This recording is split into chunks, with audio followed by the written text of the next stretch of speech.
Along the far northern border of Israel lies Mount Hermon. It is an exotic mountain, and it is the place where, according to ancient historical writings, the fallen angels came down before the flood and consorted with the daughters of men. Gary Stearman is here to discuss with me Mount Hermon, Gate of the Fallen Angels. And JR, if you stand in northern Israel today and look to the northeast, you'll see snow-capped Mount Hermon. It's beautiful. 3 peaks, the tallest of which is 9,166 feet. But JR, there is an aura about Mount Hermon. There is a spiritual quality about it, and it is not a positive spiritual quality. In fact, its very name, Hermon, according to Jerome, translator of the Latin Vulgate Bible, means forbidden or accursed. Its very name, Hermon, according to Jerome, translator of the Latin Vulgate Bible, means forbidden or accursed. Its very name, Hermon, according to Jerome, translator of the Latin Vulgate Bible, means forbidden or accursed. It's thought of as a forbidden place. Why would this be so? Isn't that amazing? It is. Genesis chapter 6 says, the sons of God saw the daughters of men, that they were fair, and they took them wives, all which they chose. And of course the giants were born from them. There were giants in the earth in those days, and also after that. When the sons of God came into the daughters of men, they bare children to them, the same became mighty men, which were of old men of renown. These giants are really an incredible story here. But the important thing is, God said back in Genesis chapter 1 that the seed of the serpent would oppose the seed of the woman. Well, we know that the seed of the woman came through the Lord Jesus Christ of the tribe of Judah. According to Jacob, in Genesis 49, Dan would produce the seed of the serpent. And Gary, Dan moved north to the foothills of Mount Hermon, and it appears that in his days, the angels, the fallen angels, came and consorted with Dan and inserted the seed of the serpent into the Danites, and from them, according to the rabbis, according to early church historians, Dan will produce the Antichrist. That's the theme of today's program. We're going to probe Mount Hermon. Now, in the beginning, let's point out that the Jews have a lot of commentary concerning Mount Hermon in their writings, which don't often get translated and read among Gentiles. We have a number of references to Mount Hermon. The Zohar, the Book of Radiance, a kind of spiritual history of the Jews.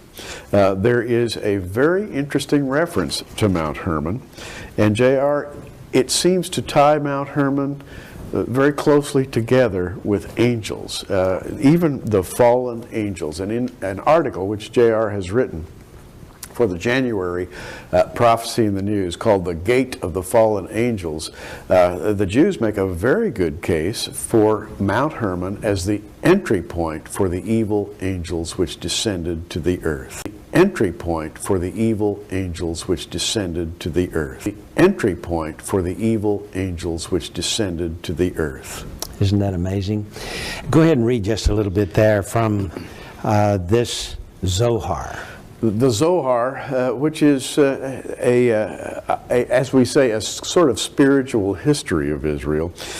We have a quote. Rabbi Jose says, following a tradition, that these Nephilim, that is the fallen angels, were Uzzah and Azazel, whom God deprived of their supernal sanctity. How, it may be asked, can they exist in this world? Rabbi Hiyah answers that they were of a class of spirits referred to in the words, and birds which fly on the earth. Now that's back in Genesis 1:20, referring to men who can fly.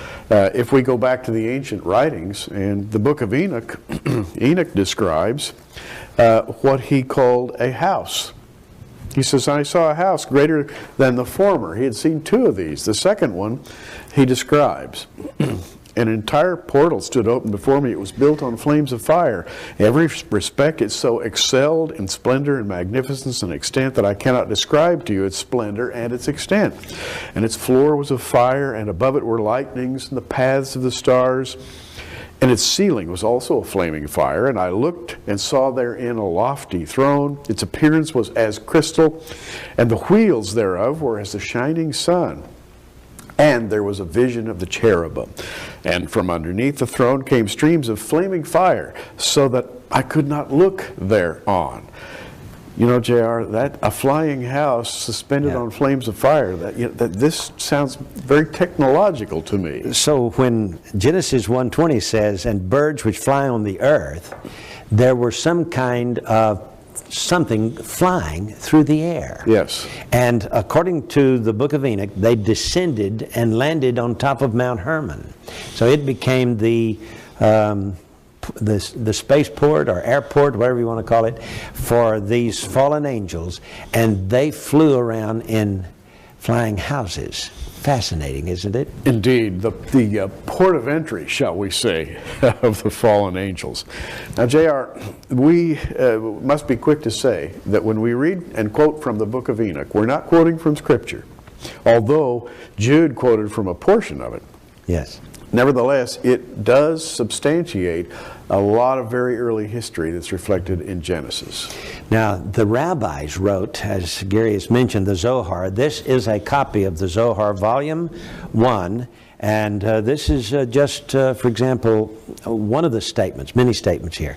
Uzzah and Azazel, from them the mixed multitude derived their souls, and therefore they are called the Nephilim, because they fall into fornication with fair women.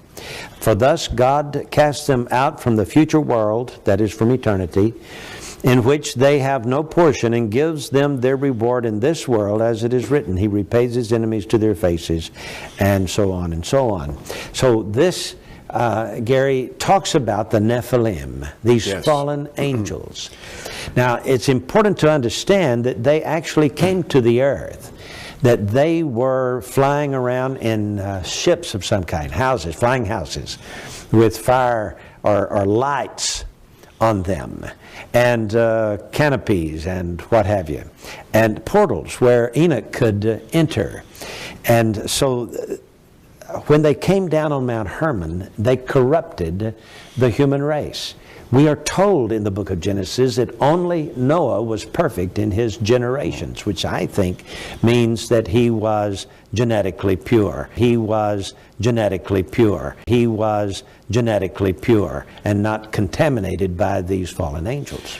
We need to read a couple of excerpts. If we've got your head spinning right now, listen to this. From the book of Enoch, and it came to pass after the children of men had increased in those days, beautiful and comely daughters were born to them.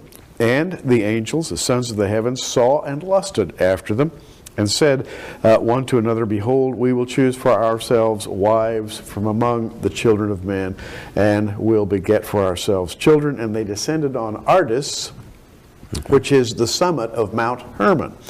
And they called it Mount Hermon because they had sworn on it and bound themselves mutually by a curse. Bound themselves mutually by a curse. Bound themselves mutually by a curse.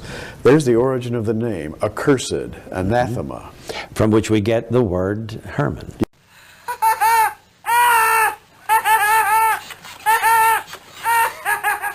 Yes. Well, according to an early scholar, this was November 21, 1881, George Shode wrote a general introduction to the book of Enoch, and this is what he said. In the early literature of the church, there's a whole chain of evidences to this effect. Nearly all of the church leaders knew of an apocryphal book of Enoch. Among them, the apostolic leaders was the book of Enoch, refers to such a work. From that time to about the 7th century, Christian literature produces ample proof of the constant use and high standing of this book. He goes on to talk about Jude, quoting from chapter 1, verse 9, the Lord cometh with 10,000s of His saints. So the book of Enoch, though it is classified apocryphal and not inspired writings, it is at least used and regarded by early church Christian leaders and rabbis. Let's talk about Azazel for a moment, Gary, because from what Enoch said, Azazel was, this book of Enoch appeared to be at least well regarded by the rabbis and even by Moses himself. Well, J.R., one of the fallen angels was called Azazel, or Azazel, it would be pronounced in the Hebrew. And from the book of Enoch 8:1 we read, "And Azazel taught men to make swords and knives and shields and breastplates, and made known to them the metals of the earth and the art of working them." And it goes on from there. Essentially, Azazel taught men to make war, the art of war. And for this he was accursed. And the curse was kind of fascinating. In the book, it says, "Thou seest what Azazel hath done, who hath taught all unrighteousness on earth." He was cursed. And the Lord said, this is again in Enoch 9:4, "And again the Lord said to Râmêêl, Bind Azazel hand and foot, and cast him into the darkness, and make an opening in the desert, which is Tûrêl, and cast him therein." Azazel is to be cast out into the desert as his punishment. Well, J.R., this Azazel is the name given to the scapegoat. That's fascinating. Yes. The scapegoat on the Day of Atonement is sent out into the desert. Just as Enoch says, Azazel was taken out into the desert. And of course, he was thrown into Tartarus, yes, a lowest part of hell. And of course, he was thrown into Tartarus, yes, a lowest part of hell. And of course, he was thrown into Tartarus, yes, a lowest part of hell. In fact, 2 Peter chapter 2, verses 4 and 5, Peter writes, "God spared not the angels that sinned, but cast them down to hell, and delivered them into chains of darkness to be reserved unto judgment, and spared not the old world, but saved Noah." And Jude puts it this way. He says, "The angels which kept not their first estate, but left their own habitation, he hath reserved in everlasting chains under darkness, unto the judgment of the great day." These were Nephilim.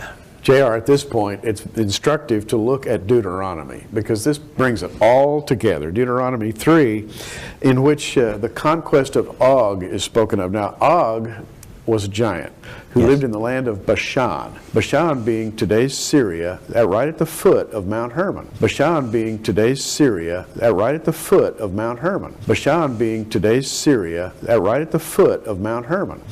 And we read this in Deuteronomy 3:8, "And we took at that time of the land 2 kings of the Amorites, the land that was on this side Jordan, from the river of Arnon to Mount Hermon." Which Hermon the Sidonians call Sirion, and the Amorites call Shinir. "And all cities of the plain, and all Gilead, and all Bashan, unto Salcah and Edrei, cities of the kingdom of Og in Bashan. For only Og, king of Bashan, remained of the remnant of the giants." These are the Rephaim. Yes. J.R., the giants were that monstrous crossbreed of angels and humans, and they were accursed. And you'll notice that Og lives in the shadow of Mount Hermon. In fact, he ruled from Mount Hermon, the Yes, Bible says. And in Deuteronomy 3, verses 11 through 13, that area is called the land of giants. Now, the Rephaim are the offspring of the Nephilim, so don't get those two Hebrew words mixed up. And Gary, Genesis 6:4 says that not only did these giants be produced by the sons of God in those days, but he adds, and also after that. In other words, after the flood, more Nephilim came back to Mount Hermon. Now, Gary, the first group of 200 that Enoch talks about were thrown into Tartarus, Yes. and reserved unto the great day of judgment. They couldn't come back. But it seems like we know that Satan has 1/3 of the angels of heaven on his side. So there are a lot more than any 200 evil angels. In fact, the whole world is filled with demonic activity today, I think.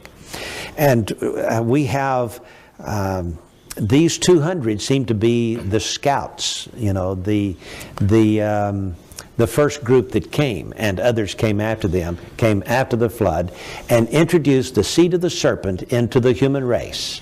They were the advanced guard, so to speak. And J.R., here's what's fascinating about all this. The curse that extends from Mount Hermon is centered right where we find enemy activity today. If you took an aerial view of Mount Hermon, it's right near Syria, it's right near Lebanon, it's overshadowing, if you will, northwestern Iraq.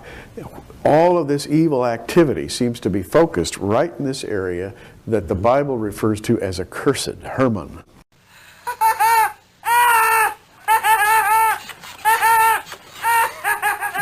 Very near Mount Hermon today are a number of ancient places of idol worship. One of these is a very famous tourist spot called the Baalbek Acropolis. Baalbek from the name Baal, from the name Baal, from the name Baal, B-A-A-L-B-E-K, Baalbek. And J.R., the Baalbek Acropolis has been built in such a way that people wonder how it could possibly be built. The floor stones are the size of boxcars, in some cases 2 boxcars in length.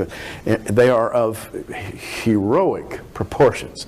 And some people have said they must have been built by giants. Well, when we read in Judges 3:3, it says this, namely, the 5 lords of the Philistines and all the Canaanites, the Sidonians, and the Hivites that dwelt at in Mount Lebanon, from the Mount Baal Hermon unto the entering in of Hamath. So in Judges, the territory that was taken and if you will, regulated or ruled over by Israel, or at least should have been, goes under this name, Baal Hermon, or is sort of overseen by Baal Hermon. Now, that kind of ties it all together, J.R. Reginald C. Haupt, Jr., some years ago, wrote a book entitled The Gods of the Lodge, and he went to Mount Hermon on a tour, and they found some 20 temples. Wow.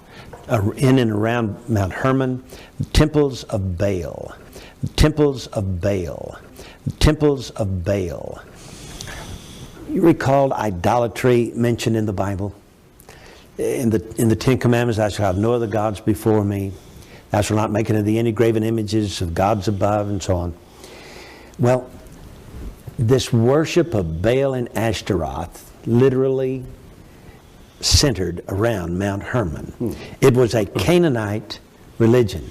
And the land of Canaan was called Canaan, not the Promised Land, even in the days of Abraham. Why? Because Ham and his children, which was Cush and Put and Mizraim and Canaan, migrated after the days of the Tower of Babel into this area and consorted with these angels from Mount Hermon. And then Canaan and his family settled in this area, and they developed a religion around this. Now Mizraim, a brother of Canaan, went on down into Egypt, and he found 3 other peaks. Mount Hermon has 3 peaks. He found 3 other peaks in the form of great pyramids. And so he and his family stayed in that area and developed a religion around those pyramids. It became the mythology of Egypt.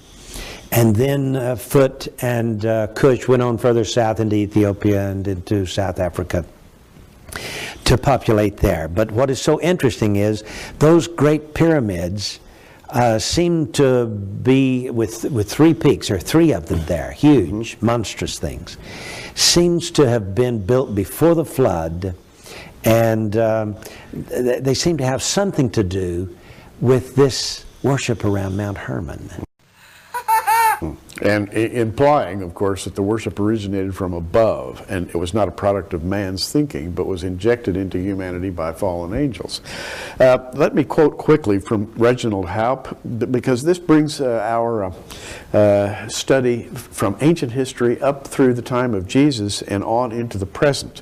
Haupt said, "We then ascended to the mountain and found the ruined temple of Baal, constructed of Herodian masonry, which dated it to just previous to and during the early Christian era.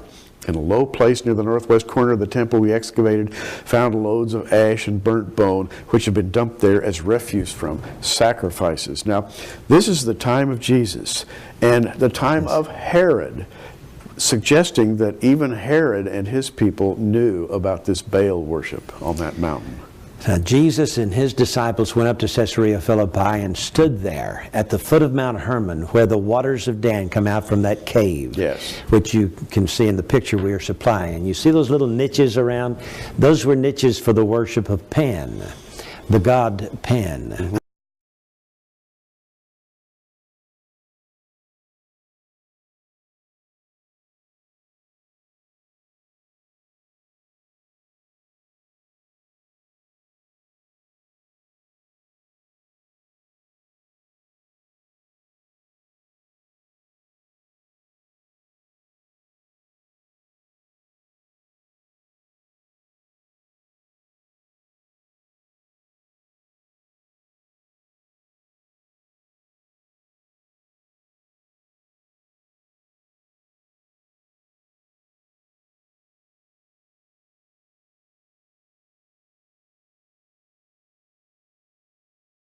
The god Pan, I think, is a takeoff from Dan, frankly.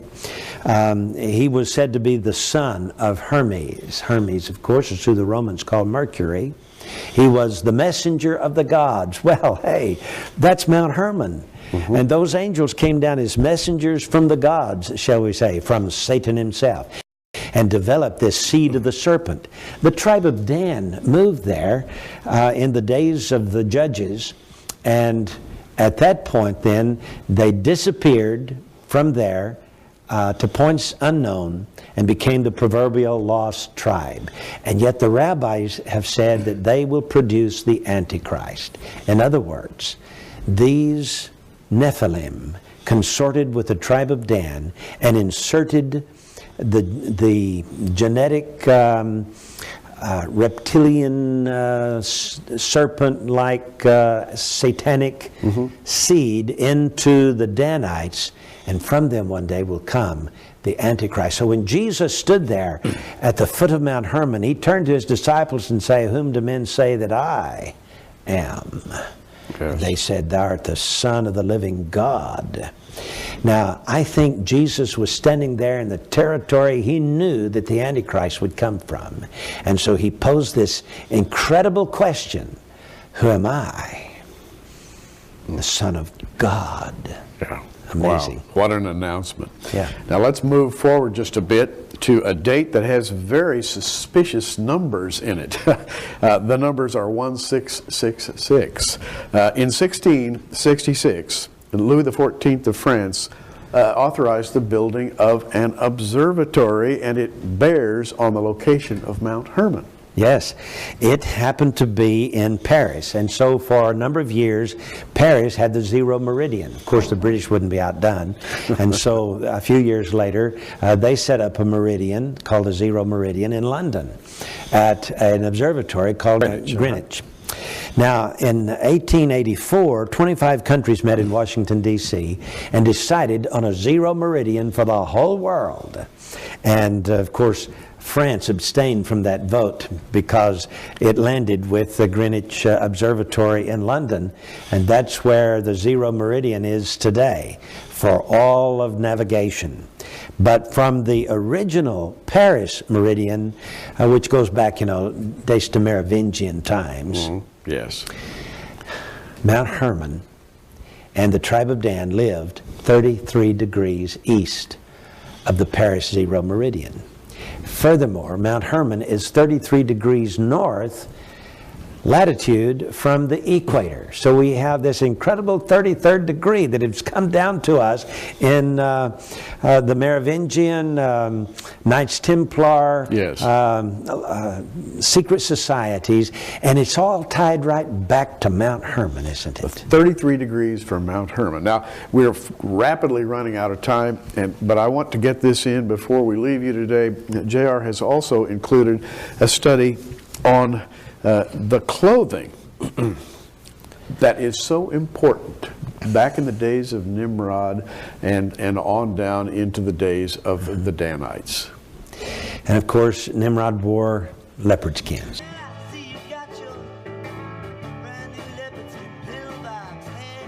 Leopard skins. Well,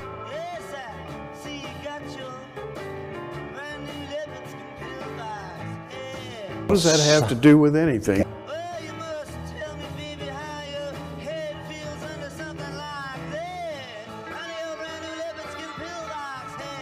Solomon, in the Song of Solomon, talks about Mount Hermon as being the mountain of the leopards. Aha! Isn't that amazing? That is. Now, one important thing I want you to notice, that Nero, in his reign as king of the world, emperor of the mighty Roman Empire, changed the name of Caesarea Philippi to Neronius. Mount Hermon, where the gods came down, where Satan's crowd came down and introduced the seed of the serpent into the human race, I believe Nero knew of his ancestry and his roots, and he chose Mount Hermon to be, by his own name, Nero, called it Neronius. That's amazing, Gary. It is, and what it does is transfer the ancient leopard priesthood of idolatry down through the tribe of Dan. Jeremiah 8:16, the snorting of his horses was heard from Dan. The whole land trembled at the sound of the neighing of his strong ones. You know, we've talked about this verse before, but there from Dan, in the vicinity of Mount Hermon, we find the launching of the Antichrist. Gary, it's been a good program. JR, it has been, and this is only the beginning. You wait until you see what we have next. Not the beast! Ah! Open my eyes! Eyes! Ah!